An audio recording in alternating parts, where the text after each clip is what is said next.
Vous écoutez Blockchain Talks, le podcast Mazars qui décrypte la révolution blockchain avec ceux qui la vivent.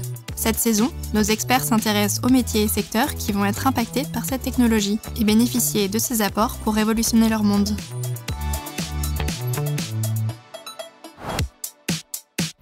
Bonjour et bienvenue dans un nouvel épisode de Blockchain Talks. Je suis Stéphanie Latombe, associée Capital Markets chez Mazars. Et je reçois Vidal Shriki, cofondateur de BTU Protocol, pour décrypter ensemble les enjeux de la blockchain. Bonjour Vidal, j'aimerais qu'on entre tout de suite dans le vif du sujet. Moi, j'ai entendu parler de vous dans le secteur de l'hôtellerie. C'est une application parmi d'autres, je comprends, de BTU Protocol. Est-ce qu'on peut s'en parler un petit peu et peut-être d'abord commencer par votre parcours ? Alors bonjour, donc je suis Vidal Shriki, je suis ingénieur de formation. J'ai fait ma carrière chez des éditeurs de logiciels, chez des grands noms du consulting et ça m'a amené plus récemment, en février 2018, à créer la société BTU Protocol dont je vais vous parler. Donc alors BTU Protocol, c'est tout simplement en fait une mise en œuvre de la technologie blockchain pour rapprocher, pour créer un circuit plus court entre des consommateurs et puis tout type de fournisseurs de services. Donc pourquoi c'est intéressant ? Parce que dans la plupart des circuits de distribution de produits, en fait on a beaucoup d'intermédiaires. Donc le premier secteur où ça a été appliqué, c'est l'hôtellerie. Et nous, si on est capable si on donne une technologie qui permet à un hôtelier de réserver, de mettre à disposition sa chambre d'hôtel en circuit plus court, donc quelque part qui est moins d'intermédiaires entre lui et le client final, tout simplement, lui il va pouvoir augmenter sa marge tout en laissant le client final bénéficier d'un meilleur prix. Et donc ça c'est une technologie qu'on a déployée avec une marque qui s'appelle Travel Everywhere. Et donc, on peut commercialiser en circuit court. Alors, quand on dit circuit court, ça ne veut pas dire le circuit court absolu. C'est un peu comme dans le circuit court agricole. Donc, c'est 0 ou 1 intermédiaire. Donc, enfin, on n'est pas contre les intermédiaires. Simplement, ce qui est intéressant, c'est que dans le paradigme qu'on a mis en place, c'est que ce sont les éditeurs de logiciels hôteliers qui décident de la marge qu'ils accordent aux intermédiaires qui travaillent sur BTU Protocol. Et ça, c'est très différent du monde actuel, puisqu'aujourd'hui, les distributeurs hôteliers, souvent des grosses plateformes, ou pas, ce sont eux qui imposent les marges. Voilà. Et donc, ce cas d'usage, blockchain, c'est de la désintermédiation, et ça a un avantage économique évident, qui est d'être en capacité de proposer des bons tarifs aux consommateurs, tout en fonctionnant avec des meilleures marges. Et ça fait partie des objectifs de tous les hôteliers, mais aussi de tous les e-commerçants, c'est-à-dire d'augmenter leur part de vente en direct et d'améliorer leur marge. Alors merci beaucoup parce que là on est sur un cas d'usage compréhensible, ce qui n'est pas toujours le cas dans le monde de la blockchain. C'est ça qui est très intéressant aussi. Ce que j'entends dans vos propos, c'est que vous avez aussi en tant que précurseur sur ces sujets-là, une action de pédagogie que vous avez, donc on parlait de cours en ligne sur le sujet, qu'il faut prendre le temps d'expliquer pour avoir l'adhésion de la population, on va dire, aujourd'hui, puisqu'on va chercher des solutions commerciales et à toucher des individus, des particuliers dans leurs décisions d'achat. Si je reprends le sujet pour booker d'un point de vue hôtellerie, comment ça s'exprime par exemple ? J'avais compris que je suis blogueur, j'aime faire des voyages avec un aspect un petit peu particulier. Par exemple, je voyage en famille ou je suis plutôt option sac à dos. Je vais avoir des expériences et plus ou moins satisfaisantes. Et donc, je vais pouvoir, via un widget ou quelque chose du genre sur mon site internet, sur mon blog, permettre à un autre utilisateur de venir faire cette réservation. C'est bien comme ça que ça fonctionne d'un point de vue technologique. Alors, c'est très, très simplifié, j'imagine. Mais... Oui, mais c'est le principe est bien là. Alors, effectivement, nous, on a un cas d'usage qui a été déployé effectivement à grande échelle. Donc, on a travaillé avec des éditeurs de logiciels du monde hôtelier qui ont décidé de se saisir de BTU Protocol pour diffuser leur inventaire dans un nouveau canal. Et dans ce canal, ce sont eux qui décident de la marge. Et la marge qu'ils concèdent dans ce canal, c'est 5%. Alors, comment ça fonctionne ? Alors, il y a deux scénarios. Il y a le direct que j'appellerais pur. Donc, si on a un utilisateur qui est capable d'utiliser un protocole blockchain, donc ça se passe dans des navigateurs spécialisés. Donc nous d'ailleurs, on a une application mobile qui s'appelle BTU Direct, qui peut réaliser ce type de réservation. Donc en fait, il va réserver directement auprès des éditeurs de logiciels connectés à notre protocole. Donc en fait, comme on en agrège beaucoup, en fait, on a quasiment tout l'inventaire mondial. Il y a plus de 2 millions d'hôtels ou propriétés disponibles. Et donc quand ces utilisateurs bookent dans cette application, et en fait, les 5% leur reviennent à eux. Donc dans ce cas-là, on peut appeler ça un cashback. Donc on a une incitation financière pour que des utilisateurs fassent l'effort de venir dans ce canal nouveau et puissent en fait bénéficier d'un cashback automatique qui est 5% BTU. Il y a un deuxième process, c'est un process avec un seul intermédiaire. Donc en fait, pourquoi ? Parce que la plupart des gens ne sont pas capables d'utiliser ces protocoles en direct, donc c'est pas grave. Donc si un site internet installe notre technologie de widget, donc c'est assez simple parce qu'on l'a bien packagé. Donc c'est aussi simple à installer qu'intégrer une vidéo YouTube dans un site. Donc là, au lieu de mettre une vidéo YouTube, on va mettre par exemple un moteur de réservation d'hôtel. Alors qui l'a installé ? Par exemple, on a plein de comités d'entreprise, on a le portail Redux Senior. Les personnes vont pouvoir réserver avec un bon prix. Et cette fois-ci, la partie blockchain est faite par la technologie installée sur le site. Et les 5% sont donnés en fait à l'intermédiaire, mais avec la commission décidée par les hôteliers. Donc là, c'est le portail Redux Senior ou tout autre site qui installe notre technologie. Et ça peut être également un blogueur ou aussi un site média qui décide de promouvoir ou de monétiser davantage ses utilisateurs.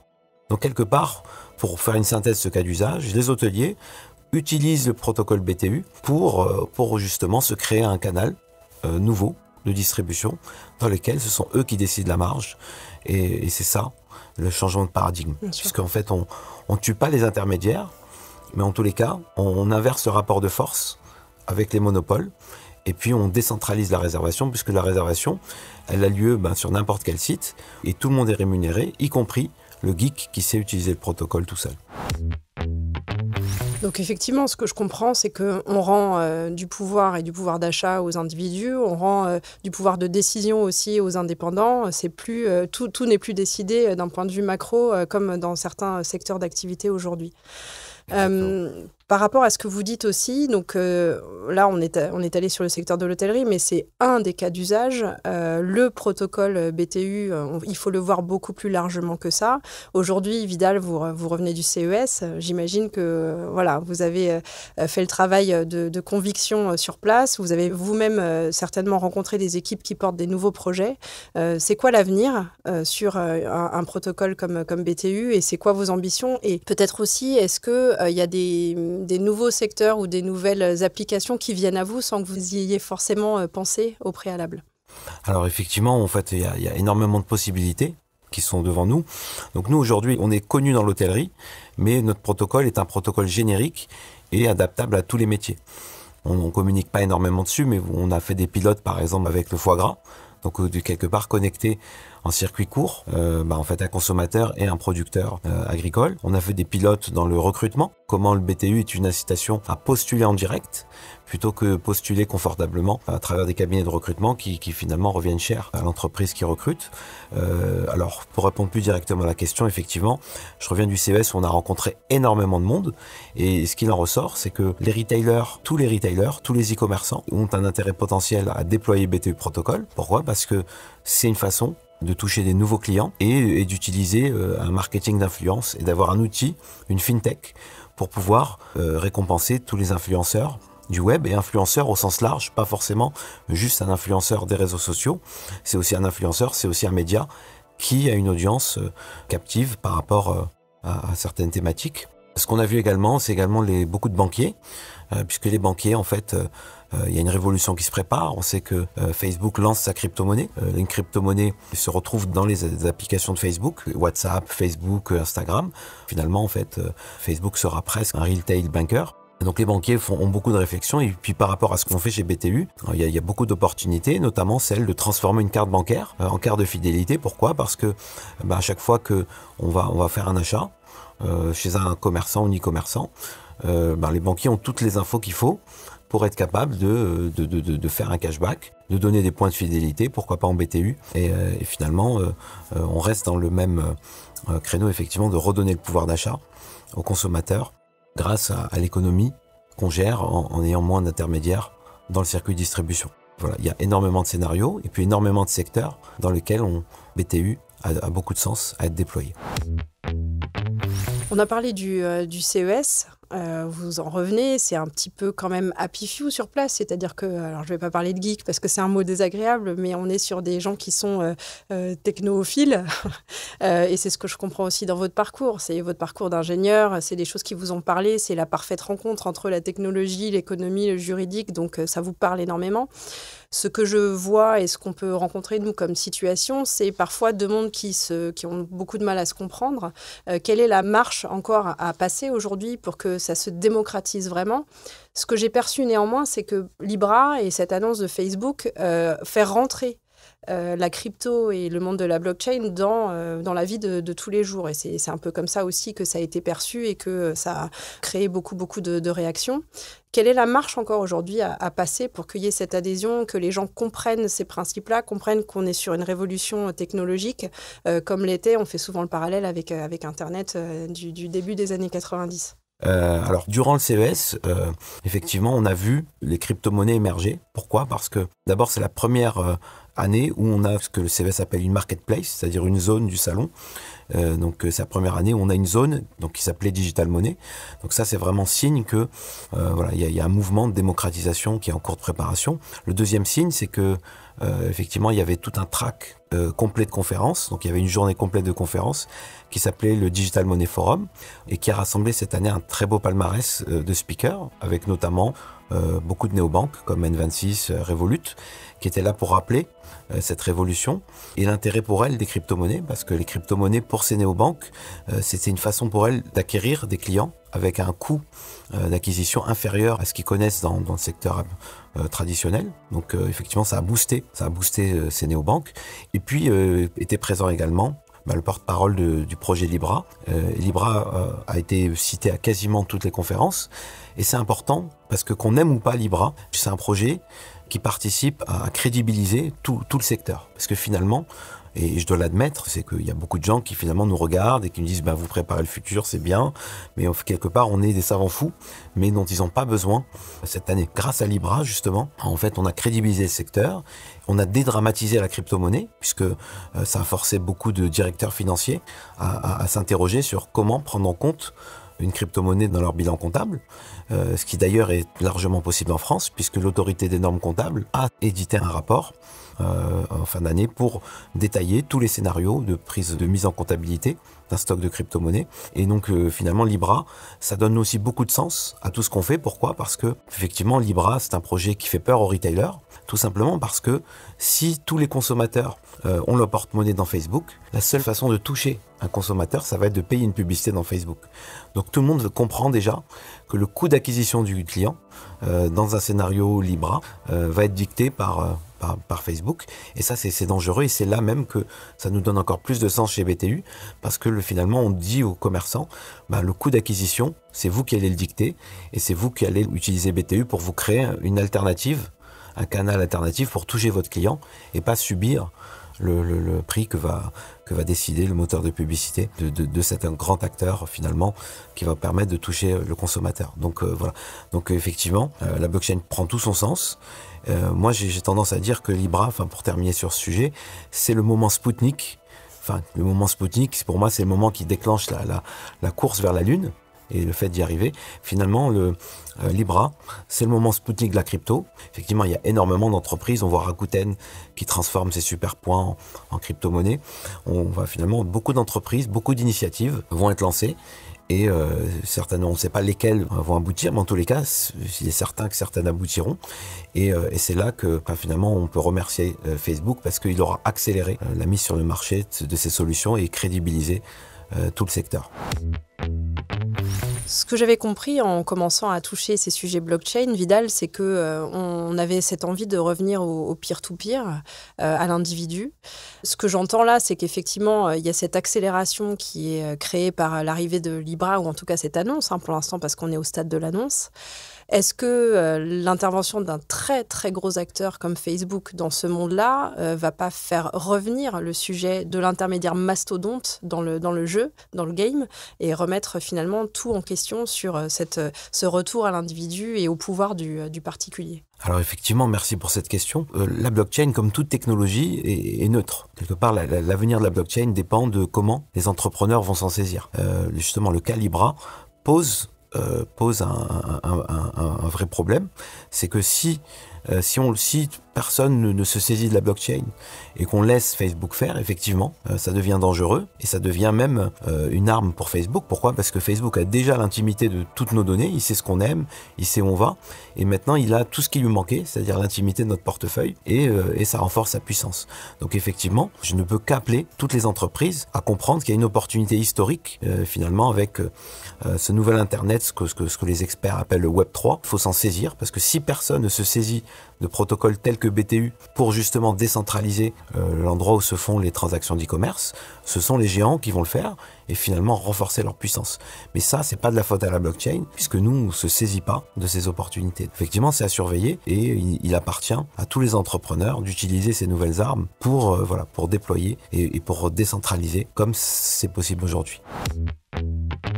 Peut-être un autre sujet concernant je comprends qu'il y a un environnement qui est plus ou moins favorable. Aujourd'hui, on a vu, et c'est aussi par ces sujets-là qu'on a commencé nous-mêmes à se pencher sur la blockchain, on a vu ces initiatives au niveau du ministère de l'économie, donc de Bercy, au niveau de l'autorité des normes comptables, voilà, se pencher sur ces sujets-là et essayer de faire de la France un pays précurseur sur ces sujets et un pays qui en sera. Justement. Ça a été très intéressant parce que c'est pas forcément des mouvements auxquels on est habitué. Je pense que ça fait partie aussi du dispositif et du fait que ça puisse vraiment se passer sur notre territoire, que d'avoir le bon dispositif mais finalement, très bien, on est en train de parler d'une technologie, in fine derrière, il y a l'économie, il y a des transactions et il y a la nécessité de les enregistrer comptablement, de pouvoir retranscrire des flux dans des systèmes parce qu'on n'est pas en train de faire coexister deux mondes qui ne pourront pas se parler. Donc ça, c'était extrêmement important, j'imagine, qu'il y ait ces actions, qu'il y ait ces démarches qui soient faites. Et je pense que des acteurs comme vous, d'ailleurs, avaient été contributeurs dans certains groupes de travail et dans certains groupes de réflexion sur ce sujet-là. Oui, effectivement. Alors nous, chez BTU Protocol, on a fait partie de la consultation qui s'appelait Unicorn, de l'AMF. Voilà, on a eu pas mal de premières. On nous a laissé faire notre vente initiale en partie en magasin. Là, ça a été regardé par toutes les autorités et on peut que saluer cet esprit d'ouverture à l'innovation des autorités en France, puisque en fait, on a aujourd'hui là, un des cadres juridiques les plus mûrs et puis la capacité de gérer les tokens en comptabilité. Et ça, on peut que le saluer. Certes, en France, on continue à être critiqué à cause de la fiscalité, mais je pense que c'est un faux débat parce que le pire pour entreprendre, c'est la non-clarité juridique. Nos confrères américains ont encore du mal, donc il y a énormément de projets qui ont mis un token qui sont toujours pas capables de le distribuer parce qu'il n'y a pas de clarté. Voilà, on voit des mastodontes comme Telegram qui sont toujours pas capables de distribuer leurs tokens à cause de la régulation américaine. Donc en fait, je pense que nous, on a la chance finalement en Europe, voilà, d'être capable d'évoluer sereinement avec un cadre clair qui convient certes pas à tout le monde, mais en tous les cas qui permet d'avancer et de dormir le soir sans se poser trop de questions. On peut que saluer en fait les progrès qui ont été faits en France en moins d'un an et demi, d'être capable de clarifier et d'avoir un cadre juridique clair pour les sociétés qui, comme nous, émettent un token qui est l'élément pivot et clé de la création de valeur, et on est content de l'opérer en France. Merci beaucoup Vidal. Qu'est-ce qu'on peut vous souhaiter pour l'année 2020 parce qu'on est tout début d'année? Alors c'est une nouvelle année, c'est aussi une nouvelle décennie. On a la chance d'être dans un terrain qui est encore très vierge, puisqu'il n'y a que 0,1% de la population qui est confrontée, qui possède des crypto-monnaies. Et donc moi, ce que je souhaite, c'est qu'un maximum de personnes rentrent dans ce monde. De même qu'il y a 20 ans, ils se sont créés un email, ils ont commencé à rentrer dans cet internet d'information, qu'aujourd'hui, ces gens-là démystifient ce sujet, et il n'y a qu'une seule façon de la faire, c'est par la pratique. Donc nous, on a un wallet qui s'appelle BTU Direct. Donc on vous demande pas d'investir dans les crypto-monnaies, on vous demande juste de bénéficier des bons prix, vous achetez, vous réservez en circuit court, et puis vous gagnez des BTU. Puis le fait de voir ce processus va permettre aux gens de comprendre que c'est pas si compliqué et qu'il y a un vrai bénéfice métier à le faire. Vidal, pour boucler notre discussion, si on doit retenir trois grandes idées de notre échange. Alors la première, c'est que la blockchain, c'est un sujet d'actualité, donc c'est un sujet pour cette année. Faut pas croire que c'est pour dans 5 ans, donc c'est vraiment pour 2020. Le deuxième, c'est que il y a des cas d'usage concrets en production à grande échelle. Je vous invite à tester ce qu'on a fait avec BTU, à être capable de le répliquer dans d'autres secteurs. Et donc dernier enseignement, c'est qu'il est urgent de se saisir du sujet, de se former, voire de s'auto-former pour pouvoir utiliser cette opportunité historique et de détrôner les plateformes et de rebasculer la création de valeur, chacun dans son entreprise. Merci beaucoup, Vidal. C'est très bien résumé. C'était un échange extrêmement intéressant et on se reparle un peu plus tard dans l'année pour voir comment les choses ont avancé. Avec plaisir. Retrouvez l'intégralité de ce podcast et tous les épisodes des saisons 1 et 2 de Blockchain Talks sur toutes les plateformes d'écoute et de téléchargement. N'hésitez pas à vous abonner et à partager. Et à bientôt pour un nouvel épisode.